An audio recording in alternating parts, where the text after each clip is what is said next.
2 ಮಂದಿ ಶಿಷ್ಯರಲ್ಲಿ ಒಬ್ಬನು ಕ್ರೂರನು. ಇವು ನೋಡಿ ಪ್ರಪಂಚದಲ್ಲಿ ಯಾವ ರೀತಿ ಇದ್ದಾರೆ, ಹೇಗೆ ಇದ್ದಾರೆ ನೋಡ್ಕೊಳ್ಳಿ ಸಾರಿ. ಪ್ರೀತಿಯು ಬಹು ಪಾಪಗಳನ್ನು ಮುಚ್ಚುತ್ತದೆ ಅಂದರೆ ಅವನು ಎಷ್ಟು ಪಾಪದಲ್ಲಿ ಇದ್ದರೂ ಕೂಡ, ಎಷ್ಟು ಕ್ರೂರನಾಗಿದ್ದರೂ ಕೂಡ ಅವನನ್ನು ಕಾಪಾಡಿಕೊಳ್ಳಬೇಕು ಎನ್ನುವಂಥ ಉದ್ದೇಶದಿಂದ ಅವನ ಪಾದಗಳನ್ನು ತೊಳೆದಿದ್ದಾನೆ. ಪಾದಗಳನ್ನು ತೊಳೆಯುವಾಗ ಹೃದಯ ಕರಗಿಲ್ವಾ? ಲೋಕರಕ್ಷಕನು, ಪಾಪ ವಿಮೋಚಕನು, ಮೋಕ್ಷ ಪ್ರದಾತನು, ಅನೇಕರಿಗೆ ಕಾಲುಗಳನ್ನು ಕೊಟ್ಟಾತನು, ಕಣ್ಣುಗಳನ್ನು ಕೊಟ್ಟಾತನು, ಅನೇಕ ಅದ್ಭುತಗಳನ್ನು ಮಾಡಿದಾತನು, ಮಹಾಜ್ಞಾನವನ್ನು ಸಾರಿದಾತನು, ಆ ಗುರು ಬಂದು ನಮ್ಮ ಪಾದಗಳನ್ನು ತೊಳಿತಾ ಇದ್ದಾನೆ ಅಂದಾಗ ಆ ಪಾದಗಳನ್ನು ತೊಳೆಯುವಂಥ ಆ ಸಮಯದಲ್ಲಿ ಮನಸ್ಸು, ಹೃದಯ ಕರಗಿಲ್ವಾ? ಇಲ್ಲ ರೀ, ಕರಗಿಲ್ಲ ರೀ, ಬದಲಾಗಲಿಲ್ಲ ಪ್ರಿಯರ ದೇವರ ಮಕ್ಕಳ. ಅಂದರೆ ಕೊನೆ ತನಕ ಆ ಮನುಷ್ಯನನ್ನು ಕಾಪಾಡಿಕೊಳ್ಳೋದಕ್ಕೆ ಪ್ರಯತ್ನ ಮಾಡಿದ್ದಾನೆ ಪ್ರಭು. ಕೊನೆ ತನಕ ಪ್ರೀತಿ ತೋರಿಸಿದ್ದಾನೆ. ಬದಲಾಗಬೇಕಾಗಿತ್ತು, ಆಗಲಿಲ್ಲ. ತೋರಿಸಿದ್ದಾನೆ. ಇದು ಟೋಟಲ್ ಪ್ರಪಂಚಕ್ಕೆ ಮಾದರಿಯಾಗಿರಬೇಕು. ಈಗಿನ ಕಾಲದಲ್ಲಿ ಪಾದಗಳನ್ನು ತೊಳಿಬೇಕು ಅಂತ ಹೇಳಿ ನಾವು ಪಾದಗಳನ್ನು ತೊಳಿಬೇಕಂತೇಳಿ ದೊಡ್ಡ ಕಾರ್ಯಕ್ರಮವನ್ನು ಇಟ್ಕೊಳ್ಳುವಂಥದ್ದು ಅವಶ್ಯಕತೆ ಇಲ್ಲ ಏನ್ರಿ. ಯಥಾರ್ಥವಾದಂಥ ಪ್ರೀತಿ ತೋರಿಸ್ಬೇಕಾಗುತ್ತೆ. ಪಾದಗಳನ್ನು ತೊಳಿತೀವ ಇನ್ನೂ ಒಳ್ಳೆಯದು. ತೊಳೆದ ಮೇಲೆ ದ್ವೇಷ ಮಾಡೋದಲ್ಲ, ಹಗೆ ಮಾಡೋದಲ್ಲ, ಮತ್ಸರ ಪಡೋದಲ್ಲ. ಯಾರ ಮೇಲೆ? ಭಕ್ತರ ಮೇಲೆ, ದೇವರ ಮಕ್ಕಳ ಮೇಲೆ, ದೇವರ ಸಭೆಯ ಮೇಲೆ ದ್ವೇಷ ಪಡುವಂಥದ್ದು, ಇಲ್ಲಾಂದರೆ ಅಸೂಯೆ ಪಡುವಂಥದ್ದು ಇರಬಾರ್ದು. ಎಷ್ಟು ಮಂದಿ ಸುಳ್ಳು ಬೋಧಕರು ಪ್ರಪಂಚ ದೇಶದಲ್ಲಿ ತುಂಬಿದ್ದಾರೆ. ಅನೇಕ ಮೋಸಗಳು ನಡೀತಾ ಇದೆ. ಅಮಾಯಕರನ್ನು ದೇವರ ಹೆಸರಿನಲ್ಲಿ ಮೋಸ ಮಾಡ್ತಾ ಇದ್ದಾರೆ. ನಿಲ್ಲಿಸ್ತಾರೆ, ಟಚ್ ಅಂದರೆ ಬೆಳೆಸ್ತಾ ಇದ್ದಾರೆ. ದೇವರಿದ್ದಾರೆ, ದೇವರ ಆತ್ಮ ಇಳಿದಿದೆ ಅಂತ, ದೇವರ ಆತ್ಮ ಇಲ್ಲಿ ಇಳಿದಿದೆ ಎಂದು ಭಯಂಕರವಾದಂಥ ಮೋಸಗಳು, ಪಾಪಗಳು ನಡೀತಾ ಇದೆ ಪ್ರಿಯರ ದೇವರ ಮಕ್ಕಳಿರ. ಅನೇಕ ಸುಳ್ಳು ಬೋಧನೆಗಳು ಹರಡಿದೆ ರೀ. ಸುಳ್ಳು ಬೋಧನೆಗಳು ಅಂದರೆ ಯಾರಿವರು? ಕ್ರೂರರು, ತೋಳಗಳು, ಸಭೆಯನ್ನು ಕನಿಕರಿಸದ ತೋಳಗಳು. ಸಭೆ ಅಂದರೆ ಮಕ್ಕಳು, ದೇವರ ಮಕ್ಕಳನ್ನು ಕನಿಕರಿಸಬೇಕು. ದೇವರ ಸೇವೆ ಮಾಡ್ತಾ ಇದ್ದೀವಾ? ದೇವರ ಸೇವೆಯನ್ನು ನಾವು ಮಾಡ್ತಾ ಇದ್ದೀವಂದರೆ ದೇವರ ಮಕ್ಕಳನ್ನು ನಾವು ಕನಿಕರಿಸಬೇಕು. ಅವರಿಗೆ ಒಳ್ಳೆಯ ಆಹಾರವನ್ನು ಕೊಡಬೇಕು. ಆತ್ಮಿಕವಾದಂಥ ಆಹಾರ, ಆರೋಗ್ಯಕರವಾದಂಥ ಆಹಾರ. ಅವರಿಗೆ ಸೇವೆ ಮಾಡಬೇಕು. ನಾವು ಅವರಿಗೆ ಸೇವೆ ಮಾಡುವಂಥದ್ದು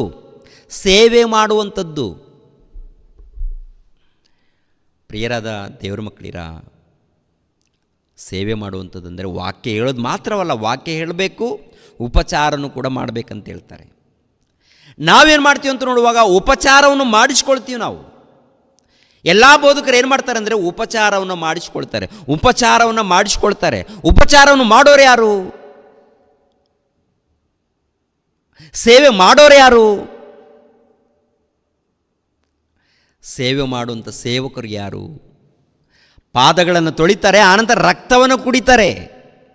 ಪಾದಗಳನ್ನು ತೊಳಿತಾರೆ, ರಕ್ತವನ್ನು ಕುಡಿಯೋರಿದ್ದಾರೆ. ಅದಲ್ಲ, ನಿಜವಾದ ಸೇವೆ ಮಾಡಬೇಕು. ಪ್ರೀತಿ ಇದ್ದರೆ ಅನೇಕ ಪಾಪಗಳನ್ನು ಮುಚ್ಚುತ್ತದೆ. ಅಂದರೆ ಅವರನ್ನು ಕಾಪಾಡೋದಕ್ಕೆ ಪ್ರಯತ್ನ ಮಾಡುತ್ತೆ, ಕಾಪಾಡಿಕೊಳ್ಳೋದಕ್ಕೆ. ನೋಡಿ 9ನೇ ವಚನ, ಗುಣಗುಟ್ಟದೆ ಒಬ್ಬರಿಗೊಬ್ಬರು ಅತಿಥಿ ಸತ್ಕಾರ ಮಾಡಿರಿ. ಗುಣಗುಟ್ಟದೆ ಒಬ್ಬರಿಗೊಬ್ಬರು ಅತಿಥಿ ಸತ್ಕಾರ ಮಾಡಿರಿ.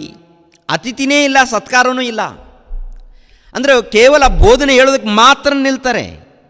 ಅತಿಥಿ ಮಾಡೋದೇನಿಲ್ಲ, ಸತ್ಕಾರ ಏನಿಲ್ಲ. ಅಂದರೆ ಊಟ ಕೊಡುವಂಥದ್ದು, ಉಪಚಾರ ಮಾಡುವಂಥ ಏನೂ ಇಲ್ಲ. ಅದು ಕೂಡ ಒಂದು ಪ್ಲೇಟ್ ಬಿರಿಯಾನಿ ತರಿಸಿದ ಮೇಲೆ ದೊಡ್ಡದಾಗಿ ದಂಡೋರ ಹೊಡಿತಾರೆ. ಬಿರಿಯಾನಿ ಕೊಟ್ಟಿದ್ದೀವಿ ಗೊತ್ತಾ ಅಂತ, ಒಳ್ಳೆ ಊಟ ಕೊಟ್ಟಿದ್ದೀವಿ ಗೊತ್ತಾ, ರೈಸು ಊಟ. ಕರ್ನಾಟಕದಿಂದ ರೈಸ್ ತರಿಸಿದ್ದೀವಿ, ಆಂಧ್ರ ಪ್ರದೇಶದಿಂದ ರೈಸ್ ತರಿಸಿದ್ದೀವಿ, ಒಳ್ಳೆ ಊಟ. ಉಚಿತನೂ ಅಲ್ಲ. ಅದಕ್ಕೊಂದು ಬಿಲ್ಲು, ಇದಕ್ಕೊಂದು ಬಿಲ್ಲು, ಅದಕ್ಕೊಂದು ಇದಕ್ಕೊಂದು ಎಲ್ಲ ನೋಡುವಾಗ ಎಲ್ಲ ಕೂಡ ಪ್ರಿಯರ ದೇವ್ರ ಮಕ್ಕಳಿರ ವಿಚಿತ್ರವಾದಂಥದ್ದು ನಡೀತಾ ಇದೆ.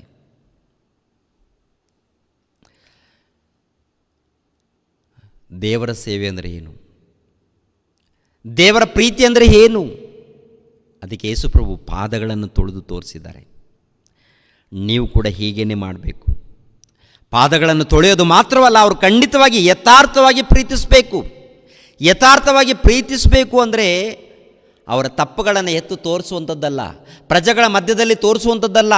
ಯಾರನ್ನೋ ಪ್ರಜೆಗಳ ಮಧ್ಯದಲ್ಲಿ ತೋರಿಸಿ ಇವನೇನು ದೊಡ್ಡದಾಗಿ ನೋಡಿ, ಎಲ್ಲ ಯೂಟ್ಯೂಬ್ ಚಾನಲ್ಗಳು ಹೇಗಾಗಿತ್ತು ನೋಡುವಾಗ ಯಾರೋ ಅವರು ಏನೋ ಮಾಡಿರ್ತಾರೆ, ಅವರನ್ನು ಎತ್ತಿ ತೋರಿಸ್ತಾ ಇರ್ತಾರೆ. ವಾಕ್ಯದ ಪ್ರಕಾರ ತಪ್ಪಿದ್ದಾಗ, ವಾಕ್ಯದ ಪ್ರಕಾರ ತಪ್ಪು ಮಾಡಿದಾಗ, ವಾಕ್ಯಕ್ಕೆ ವಿರುದ್ಧವಾದಂಥ ಬೋಧನೆ ಸಾರಿದಾಗ, ಅಂದರೆ ದೇವರ ಸಭೆಯನ್ನು ಹಾಳು ಮಾಡುವಂಥ ರೀತಿಯಲ್ಲಿ ಇದ್ದಾಗ ಅಂಥವರನ್ನು ಪ್ರಪಂಚಕ್ಕೆ ಪರಿಚಯ ಮಾಡಬೇಕಾಗತ್ತೆ. ಅವರ ಸಹವಾಸ ಹೋಗಬಾರ್ದು ಅಂತ ಹೇಳಬೇಕಾಗತ್ತೆ. ದೇವರ ಮಕ್ಕಳನ್ನು ಹಾಳು ಮಾಡೋದು ಈ ರೀತಿ ಇದ್ದಾರೆ, ನೀವು ಜಾಗ್ರತೆ ಪಡಿ ಅಂತೇಳಿ ತೋರಿಸ್ಬೇಕಾಗತ್ತೆ. ಆದರೆ ಪರ್ಸ್ನಲ್ ಆಗಿ ಏನು ತಪ್ಪು ಮಾಡಿರ್ತಾನೆ, ಆ ತಪ್ಪುಗಳನ್ನು ಈ ಹುಡುಗ ತಪ್ಪು ಮಾಡ್ದ, ಆಕೆ ತಪ್ಪು ಮಾಡ್ದೆ, ಈಗ ಅದಲ್ಲ. ಆ ತಪ್ಪುಗಳಿದ್ದಾಗ ಆ ತಪ್ಪುಗಳನ್ನು ಏನು ಮಾಡಬೇಕು? ಸರಿ ಮಾಡಬೇಕಂದ್ರೆ ಪರ್ಸ್ನಲ್ಲಾಗಿ ಹೋಗಬೇಕು, ಅವ್ನಿಗೆ ತಿಳಿಸ್ಬೇಕು. ನೋಡಪ್ಪ, ವಾಕ್ಯದ ಪ್ರಕಾರ ನೀನು ತಪ್ಪು ಮಾಡ್ತಾಯಿದ್ದೆ, ವಾಕ್ಯದ ಪ್ರಕಾರ ನೀನು ಪಾಪ ಮಾಡ್ತಾಯಿದ್ದೆ, ನಿನ್ನ ಬದುಕನ್ನು ಸರಿಪಡಿಸ್ಕೋಪ ಅಂತೇಳಿ ಆ ಮನುಷ್ಯನ ಬಳಿಯಲ್ಲಿ ಹೋಗಿ ಸರಿ ಮಾಡಬೇಕು. ಅಂಥದ್ದು ನಡೀತಾ ಇಲ್ಲ. ಅನ್ಯಾಯ ನಡೀತಾ ಇದೆ, ಮೋಸ ನಡೀತಾ ಇದೆ. ಪ್ರಿಯರೇ, 1ನೇ ಶತಮಾನದಲ್ಲಿ ಯೇಸು ಕ್ರಿಸ್ತರನ್ನು ತಪ್ಪು ಹಿಡಿಯೋದಕ್ಕೆ ಒಬ್ಬ ಅಮಾಯಕಳನ್ನು ಹೇಳ್ಕೊಂಡು ಬಂದಿದ್ದಾರೆ.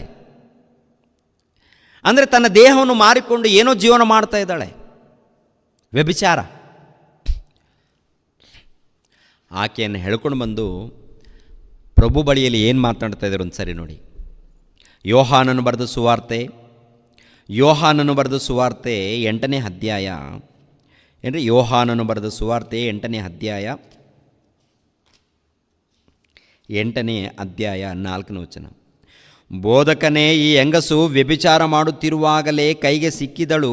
ಇಂಥವರನ್ನು ಕಲ್ಲೆಸೆದು ಕೊಲ್ಲಬೇಕೆಂದು ಮೋಶೆಯ ಧರ್ಮಶಾಸ್ತ್ರದಲ್ಲಿ ನಮಗೆ ಅಪ್ಪಣೆ ಕೊಟ್ಟಿದ್ದಾನೆ. ಈಕೆಯ ವಿಷಯದಲ್ಲಿ ನೀನು ಏನು ಹೇಳುತ್ತಿ ಎಂದು ಆತನನ್ನು ಕೇಳಿದರು. ಆತನ ಮೇಲೆ ತಪ್ಪು ಹೊರಿಸೋದಕ್ಕೆ ಏನಾದರೂ ಒಂದು ನಿಮಿತ್ತ ಬೇಕಾದುದರಿಂದ ಈತನು ಏನನ್ನುತ್ತಾನೋ ನೋಡೋಣ ಎಂದು ಹಾಗೆ ಹೇಳಿದರು.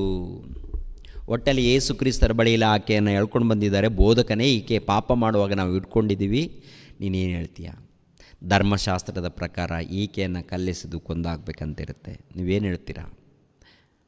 ನೋಡೋಣ, ಈ ಮನುಷ್ಯ ತಪ್ಪಿನಲ್ಲಿ ಸಿಕ್ಕಾಕೊಳ್ತಾನ, ಏನಾದರೂ ಸರಿ ಹೇಳ್ತಾನ, ತಪ್ಪು ಹೇಳ್ತಾನ? ಹಾಗೇನ್ರಿ, ನಿಮ್ಮಲ್ಲಿ ಯಾರು ಪಾಪ ಮಾಡಿಲ್ವೋ ಅವನು ಆಕೆ ಮೇಲೆ ಕಲ್ಲನ್ನೆಸಲಿ. ಎಷ್ಟು ಅದ್ಭುತವಾದಂಥ ತೀರ್ಪು ಮಾಡ್ತಾರೆ ಅಲ್ಲಿ, ಎಷ್ಟು ಅದ್ಭುತವಾದಂಥ ತೀರ್ಪು. ನೀವು ನೀತಿವಂತರ ಏನಪ್ಪ, ನೀವೆಲ್ಲರೂ ನೀತಿವಂತರ? ನೀತಿವಂತರಾಗಿದ್ದರೆ ನೀವು ಯಾರೂ ಪಾಪ ಮಾಡಿಲ್ಲ ಅಂದರೆ ಅಂಥವರು ಆಕೆ ಮೇಲೆ ಕಲ್ಲು ಎಸಿಬೋದು ಧರ್ಮಶಾಸ್ತ್ರದ ಪ್ರಕಾರ. ಯಾರಿದ್ದೀರಾ? ನೀನು ಕಳ್ಳ, ನೀನು ವ್ಯಭಿಚಾರಿ, ನೀನು ದೊಡ್ಡ ಮೋಸಗಾರ, ಎಲ್ಲರೂ ಅವರೇ. ಎಲ್ಲ ಟೀಮೆಲ್ಲ ಕೂಡ ಅದೇ ಟೀಮ್ ಹೇಳ್ಕೊಂಡು ಬಂದಿದೆ. ಇವಾಗ ಕಂಪ್ಲೇಂಟ್ ಕೊಡುವಂಥವ್ರು ಇವರು ಕೂಡ ಏನಪ್ಪ ಅಂದ್ರೆ ದೊಡ್ಡ ಪಾಪಾತ್ಮರು ಇರ್ತಾರೆ. ಈಗಿನ ಕಾಲದಲ್ಲಿ ಕೂಡ ಪಾಪಾತ್ಮರು, ಸುಳ್ಳುಗಾರರು, ಒಂದು ರೀತಿಯಲ್ಲಿ ವ್ಯಭಿಚಾರಿಗಳು. ಹೊರಗಡೆ ಆದರೂ ವ್ಯಭಿಚಾರ, ಇಲ್ಲ ಹೃದಯದಲ್ಲಾದರೂ ವ್ಯಭಿಚಾರ ನಡೀತಾ ಇರುತ್ತೆ. ಕಳ್ಳತನ, ಮೋಸ, ಅನ್ಯಾಯ ಎಲ್ಲ ನಡೀತಾ ಇರುತ್ತೆ.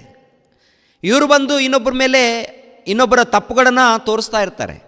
ಅಂದರೆ ಅವರ ಕಣ್ಣಿನಲ್ಲಿ ಏನಿಟ್ಕೊಂಡಿದ್ದಾರೆ? ತೊಲೆ ಇಟ್ಕೊಂಡಿದ್ದಾರೆ. ಅವರ ಕಣ್ಣಿನಲ್ಲಿ ದೊಡ್ಡದೊಂದು ತೊಲೆ ಇಟ್ಕೊಂಡಿದ್ದಾರೆ.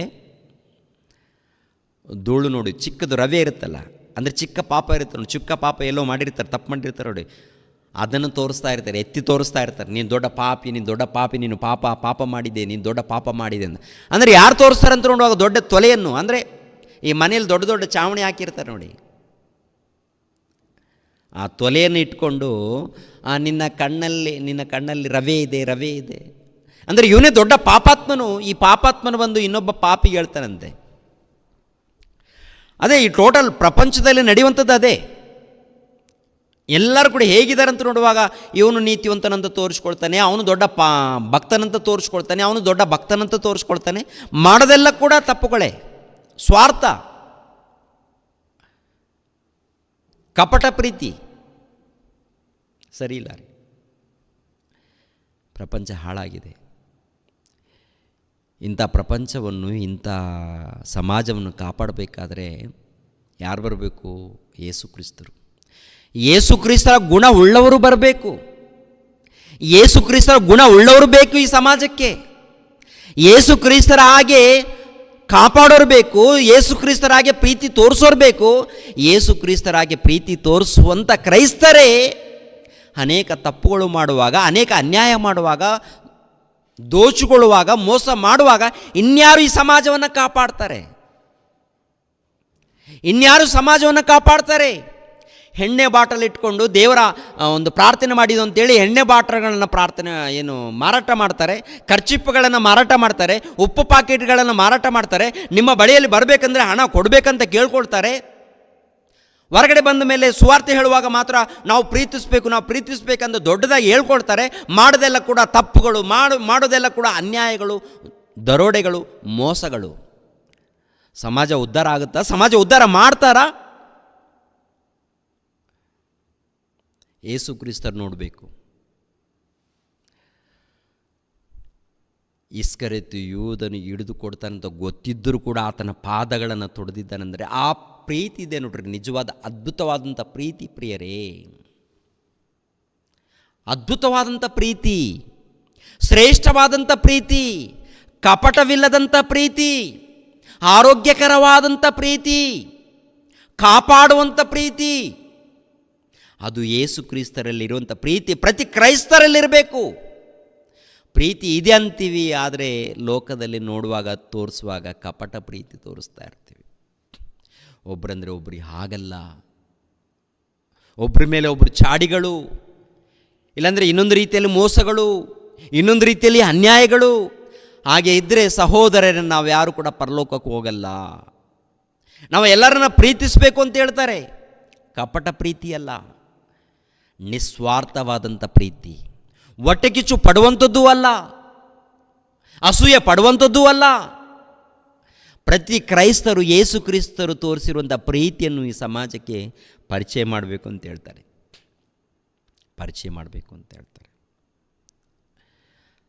ಹಾಗೆ ಪರಿಚಯ ಮಾಡೋರು ಪ್ರಿಯರ ದೇವ್ರ ಮಕ್ಕಳು ದೃಢವಾಗಿ ನಿಲ್ತಾರೆ, ಅನೇಕರನ್ನು ಕಾಪಾಡ್ತಾರೆ, ರಕ್ಷಣೆ ಮಾರ್ಗದಲ್ಲಿ ನಡೆಸ್ತಾರೆ. ಮೋಸ ಮಾಡಲ್ಲ, ಅನ್ಯಾಯ ಮಾಡಲ್ಲ, ದೋಚಿಕೊಳ್ಳೋದಿಲ್ಲ. ರೋಮಾಪುರದವರಿಗೆ ಬರೆದ ಪತ್ರಿಕೆ 8ನೇ ಅಧ್ಯಾಯ ಮುಗಿಸ್ತೀನಿ ಪ್ರಿಯರೇ. ರೋಮಾಪುರದವರಿಗೆ ಬರೆದ ಪತ್ರಿಕೆ 8ನೇ ಅಧ್ಯಾಯ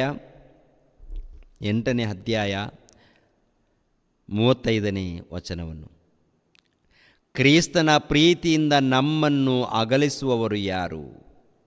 ಅಂದರೆ ನಿಜವಾದ ಪ್ರೀತಿ ಇದ್ದರೆ, ಆ ಪ್ರೀತಿಯಲ್ಲಿರುವಂಥ ಗುಣಗಳು ನಮ್ಮಲ್ಲಿದ್ದರೆ ಇನ್ನೊಬ್ಬರನ್ನ ಕಾಪಾಡುತ್ತೇವೆ, ಇನ್ನೊಬ್ಬರನ್ನ ರಕ್ಷಣೆ ಮಾರ್ಗದಲ್ಲಿ ನಡೆಸುತ್ತೇವೆ, ಒಳ್ಳೆಯದನ್ನು ಮಾಡುತ್ತೇವೆ. ಒಂದು ವೇಳೆ ಕಷ್ಟ ಬಂದರೆ, ಸಂಕಟ ಬಂದರೆ, ಇಲ್ಲಾಂದರೆ ಏನಾದರೂ ಶೋಧನೆಗಳು ಬಂದರೆ, ಏನೇ ಬಂದರೂ ಕೂಡ ಅವೆಲ್ಲ ಕೂಡ ಸಹಿಸ್ಕೊಳ್ತಾರೆ. ಪ್ರಿಯರಾದ ದೇವ್ರ ಮಕ್ಕಳಿರ ಆ ಮಾತನ್ನು ಇಲ್ಲಿ ಬರೆದಿದ್ದಾರೆ ನೋಡಿ. ಕ್ರಿಸ್ತನ ಪ್ರೀತಿಯಿಂದ ನಮ್ಮನ್ನು ಅಗಲಿಸುವವರು ಯಾರು?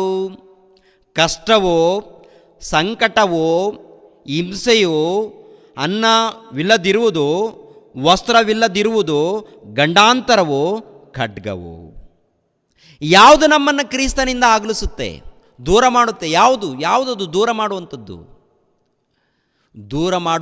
ಯಾವುದು? ಕಷ್ಟ ದೂರ ಮಾಡುತ್ತಾ ನಮ್ಮನ್ನು? ಅಂದರೆ ಯೇಸು ಕ್ರಿಸ್ತರ ಪ್ರೀತಿಯಿಂದ ಕಷ್ಟ ಬಂದು ದೂರ ಮಾಡುತ್ತಾ? ಇಲ್ಲ. ಒಂದು ವೇಳೆ ಕಷ್ಟ ಬಂದರೆ ಆ ಕಷ್ಟವನ್ನು ನಿಜವಾದ ಕ್ರೈಸ್ತನು ಅನುಭವಿಸ್ತಾನೆ. ಆದರೂ ಪರವಾಗಿಲ್ಲ, ದೇವ್ರಿಗೆ ಸ್ತೋತ್ರವಾಗಲಿ ಅಂತಾನೆ. ಇನ್ನೊಬ್ಬನಿಗೆ ಕೇಡು ಮಾಡೋದಿಲ್ಲ, ಇನ್ನೊಬ್ಬನಿಗೆ ಅನ್ಯಾಯ ಮಾಡೋದಿಲ್ಲ, ಇನ್ನೊಬ್ಬನಿಗೆ ಮೋಸ ಮಾಡೋದಿಲ್ಲ, ಇನ್ನೊಬ್ಬರನ್ನ ದೋಚಿಕೊಳ್ಳೋದಿಲ್ಲ, ಮೋಸ ಮಾಡೋದಿಲ್ಲ. ಶೋಧನೆ ಬಂದಿದೆಯಾ? ದೇವರಿಗೆ ಸ್ತೋತ್ರವಾಗಲಿ. ಕಷ್ಟ ಬಂದಿದೆಯಾ? ದೇವರಿಗೆ ಸ್ತೋತ್ರವಾಗಲಿ. ಹಿಂಸೆ ಬಂದಿದೆಯಾ? ದೇವರಿಗೆ ಸ್ತೋತ್ರವಾಗಲಿ. ಗಂಡಾಂತರ ಬಂದಿದೆಯಾ? ದೇವರಿಗೆ ಸ್ತೋತ್ರವಾಗಲಿ. ಭೂಕಂಪಗಳು ಬಂದರೆ ದೇವರಿಗೆ ಸ್ತೋತ್ರ, ಏನಾದರೂ ಪರವಾಗಿಲ್ಲ ನಾನು ಕ್ರಿಸ್ತನಿಗೋಸ್ಕರ ಜೀವಿಸ್ತೀನಿ ಅಂತ ಹೇಳಿ ನಿಜವಾದ ಭಕ್ತನು, ನಿಜವಾದ ಕ್ರೈಸ್ತನು ಈ ಲೋಕದಲ್ಲಿ ನಡ್ಕೊಳ್ತಾನೆ. ಈ ಲೋಕದಲ್ಲಿ ನಡ್ಕೊಳ್ತಾನೆ. ಹೆಸರಿಗೋಸ್ಕರ ತವಕ ಪಡಲ್ಲ, ಉದ್ಯೋಗದಗೋಸ್ಕರ ತವಕ ಪಡಲ್ಲ, ಈ ಲೋಕದಲ್ಲಿ ಅಧಿಕಾರದಗೋಸ್ಕರ ತವಕ ಪಡಲ್ಲ. ಅಧಿಕಾರದಗೋಸ್ಕರ ತವಕ ಪಡೋನು ನಿಜವಾದ ಕ್ರೈಸ್ತನಲ್ಲ. ಅಧಿಕಾರದಗೋಸ್ಕರ, ಹೆಸರಿಗೋಸ್ಕರ ಈ ಲೋಕದಲ್ಲಿ ಪ್ರಯಾಸ ಪಡೋನು ಕ್ರೈಸ್ತನಲ್ಲ. ಹೆಸರಿಗೋಸ್ಕರ ಯಾಕೆ? ಅವ್ರು ಯಾರು ನೋಡ್ಬೇಕಂತನ? ಯಾರು ನೋಡ್ಬೇಕಂತ ನೀವು ಸೇವೆ ಮಾಡ್ತೀರಾ? ದೇವ್ರು ನೋಡ್ಬೇಕಂತ ಅಲ್ವಾ? ಇವ್ರು ನೋಡ್ಬೇಕಂತೇಳಿ, ಅವ್ರು ಮೆಚ್ಚಬೇಕಂತೇಳಿ ಅವ್ರನ್ನ ಮೆಚ್ಚಿಸೋದಕ್ಕೆ ಏನು ಮಾಡ್ತಾರಂತ ನೋಡುವಾಗ ಸೇವೆ ಮಾಡ್ತಾ ಇರ್ತಾರೆ, ಅನ್ನದಾನ ಮಾಡ್ತಾ ಇರ್ತಾರೆ, ಪಾಕೆಟ್ಗಳನ್ನು ಹಂಚ್ತಾ ಇರ್ತಾರೆ. ಯಾರೋ ಮೆಚ್ಚಬೇಕು. ಯಾರು ಮೆಚ್ಚಬೇಕು? ದೇವ್ರು ಮೆಚ್ಚೋದು ಬೇಡವಾ? ದೇವ್ರು ಮೆಚ್ಚೋದು ಬೇಡವಾ? ದೇವರು ಸಂತೋಷ ಪಡೋದು ಬೇಡವಾ? ದೇವರು ಸಂತೋಷ ಪಡಬೇಕಾದ್ರೆ ಯಥಾರ್ಥವಾದಂಥ ಪ್ರೀತಿ ಇರಬೇಕಯ್ಯ. ಯಥಾರ್ಥವಾದಂಥ ಪ್ರೀತಿ ಇರಬೇಕಯ್ಯ. ನಿನಗೆ ಮಾರ್ಗ ತೋರಿಸಿದವರು, ನಿನಗೆ ಒಂದು ಮಾರ್ಗವನ್ನು ತೋರಿಸಿದವರು ಎಲ್ಲಿದ್ದಾರೆ? ಎಲ್ಲಿ ಇಟ್ಟಿದ್ದೀರಾ? ನಿಮ್ಮ ಹೃದಯದಲ್ಲಿ ಏನಿದೆ? ಬಿಟ್ಬಿಡ್ತೀರಾ? ದಾರಿಗೆ ಬಿಟ್ಬಿಡ್ತೀರಾ? ರಸ್ತೆಯಲ್ಲಿ ಬಿಟ್ಬಿಡ್ತೀರಾ? ಆ ಥರ ಇದೆ. ನೋಡುವಾಗ ದೊಡ್ಡ ಪ್ರೀತಿ ಅಂತ ತೋರಿಸ್ಕೊಳ್ತಾರೆ. ಏನಿಲ್ಲ, ಕಪಟ ಪ್ರೀತಿ ಇದೆ. ಕಪಟ ಪ್ರೀತಿ, ವೇಷಧಾರಣೆ, ಮೋಸ ನಡೀತಾ ಇದೆ. ಜಾಗ್ರತೆ ಪಡಬೇಕು ಈ ದಿನಗಳಲ್ಲಿ. ಪ್ರತಿಯೊಬ್ಬರು ಯೇಸು ಕ್ರಿಸ್ತ ನಂಬಿಕೊಂಡು ಭಕ್ತಿಯಿಂದ ನಡ್ಕೊಳ್ಳಿ. ಯಾರನ್ನು ನಂಬಿಕೊಂಡು ಕುಳಿತುಕೊಳ್ಬೇಡಿ. ಯಾರೋ ನಮಗೆ ಒಳ್ಳೆಯದನ್ನು ಮಾಡ್ತಾರೆ, ಯಾರೋ ನಮಗೆ ಎಲ್ಲಿಗೋ ತಗೊಂಡೋಗ್ತಾರೆ, ಎಲ್ಲಿಗೋ ಸೇರಿಸ್ತಾರೆ. ಯಾರು ಸೇರಿಸಲ್ಲ. ಒಂದು ವೇಳೆ ಉನ್ನತವಾಗಿ ಸೇರಿಸ್ಬೇಕು, ಉನ್ನತವಾಗಿ ತೋರಿಸ್ಬೇಕಂದ್ರೆ ತಂದೆಯಾದ ಸರ್ವೇಶ್ವರನು, ಯೇಸು ಕ್ರಿಸ್ತರು ನಿನ್ನನ್ನು ಉನ್ನತವಾಗಿ ತೋರಿಸ್ಬೇಕಂದ್ರು, ಉನ್ನತವಾಗಿ ಪರಿಚಯ ಮಾಡಬೇಕಂದ್ರು ಅವ್ರ ಮೂಲಕ ಆಗುತ್ತೆ ವಿನಃ ಮನುಷ್ಯರ ಮೂಲಕ ಏನೂ ಆಗಲ್ಲ ರೀ. ಮನುಷ್ಯನು ಸ್ವಾರ್ಥ ಚಿಂತಕನು, ಹಣದಾಸಿ ಉಳ್ಳವನು, ಬಡಾಯಿ ಕೊಚ್ಚಿಕೊಳ್ಳುವವನು, ಏನ್ರಿ, ದ್ರೋಹಿ, ಸೊಕ್ಕಿನವನು, ಅಹಂಕಾರಿ ಮನುಷ್ಯನು ಅಹಂಕಾರಿ, ಮನುಷ್ಯನು ಗರ್ವಿಷ್ಠನು. ಆದ್ದರಿಂದ ಇವ್ರು ಯಾರನ್ನ ನಂಬಕೋಬೇಡಿ. ದೇವ್ರನ್ನ ನಂಬಿ ಎಲ್ಲರನ್ನ ಪ್ರೀತಿಸಿ.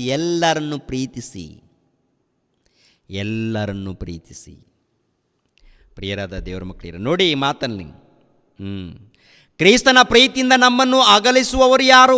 ಕಷ್ಟ ಅಗಲಿಸುತ್ತಾ, ಸಂಕಟ ಅಗಲಿಸುತ್ತಾ, ಹಿಂಸೆಯು ನಮ್ಮನ್ನು ಅಗಲಿಸುತ್ತಾ, ಇಲ್ಲಾಂದರೆ ಇರುವಂಥದ್ದು ಅಗಲಿಸುತ್ತಾ, ನಮ್ಮನ್ನು ವಸ್ತ್ರ ಇಲ್ಲದಿರುವಂಥದ್ದು ಅಗಲಿಸುತ್ತಾ?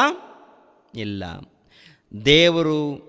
ದೇವರೇ ನಾವು ನಿನ್ನ ನಿಮಿತ್ತ ದಿನವೆಲ್ಲ ಕೊಲೆಗೆ ಗುರಿಯಾಗಿದ್ದೇವೆ, ಜನರು ನಮ್ಮನ್ನು ಕೊಯ್ಯುವ ಗುರಿಗಳಂತೆ ಎಣಿಸಿದರು ಎಂಬುದಾಗಿ ಬರೆದಿರುವಂತೆ ಆಗುತ್ತದಲ್ಲ.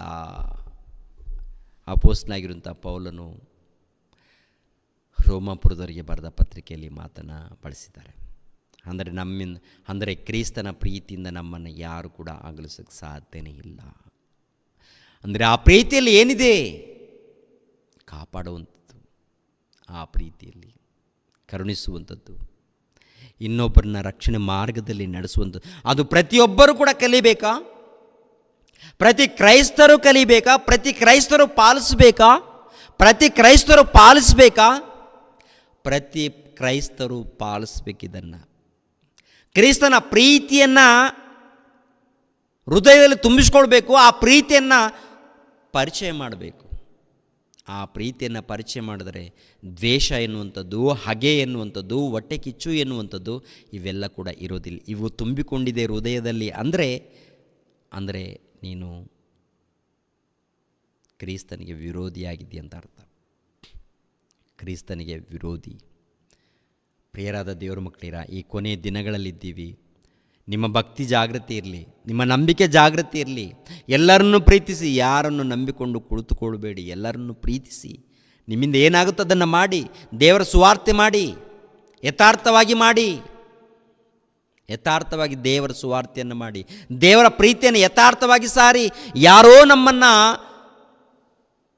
ನಡೆಸ್ತಾರೆ, ಯಾರೋ ನಮ್ಮನ್ನು ಮೆಚ್ಚುತ್ತಾರೆ, ಯಾರೋ ನಮ್ಮನ್ನು ಮೆಚ್ಚಿಸಬೇಕು, ಇಲ್ಲ ಯಾರನ್ನೋ ನಾವು ಮೆಚ್ಚಿಸ್ಬೇಕಂದ್ರೆ ನೀನು ಮೋಸ ಹೋಗ್ತಾ ಇದೆಯಾ ಸಹೋದರ, ಸಹೋದರಿ. ಅವ್ರನ್ನ ಪ್ರೀತಿಸು, ದೊಡ್ಡವ್ರನ್ನ ಪ್ರೀತಿಸು, ಗೌರವಿಸು. ಅವರಿಂದ ನಿನಗೆ ಪರಲೋಕ ಇಲ್ಲ.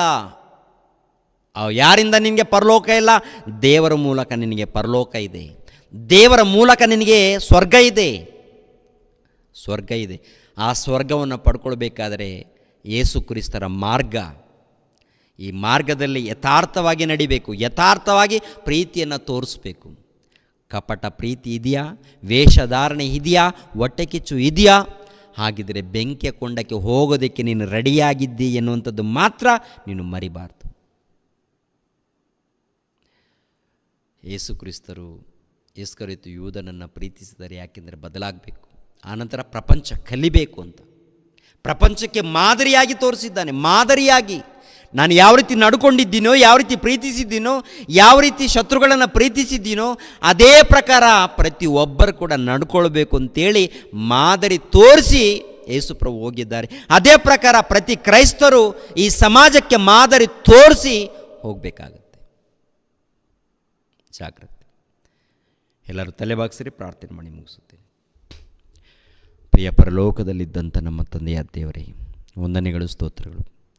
ನಿಮ್ಮ ಪ್ರಿಯ ಕುಮಾರನು 1ನೇ ಶತಮಾನದಲ್ಲಿ ನಿಮ್ಮ ಪ್ರೀತಿಯನ್ನು, ಜ್ಞಾನವನ್ನು ತೋರಿಸಿದ್ದಾರೆ. ತಂದೆಯ ದೇವರೇ, ಇಸ್ಕರಿಯೋತ ಯೂದನು ಹಿಡಿದುಕೊಡ್ತಾನೆ ಎನ್ನುವಂಥ ವಿಷಯ ಗೊತ್ತಿದ್ದರೂ ಆ ಮನುಷ್ಯನನ್ನು ಪ್ರೀತಿಸಿದ್ದಾನೆ.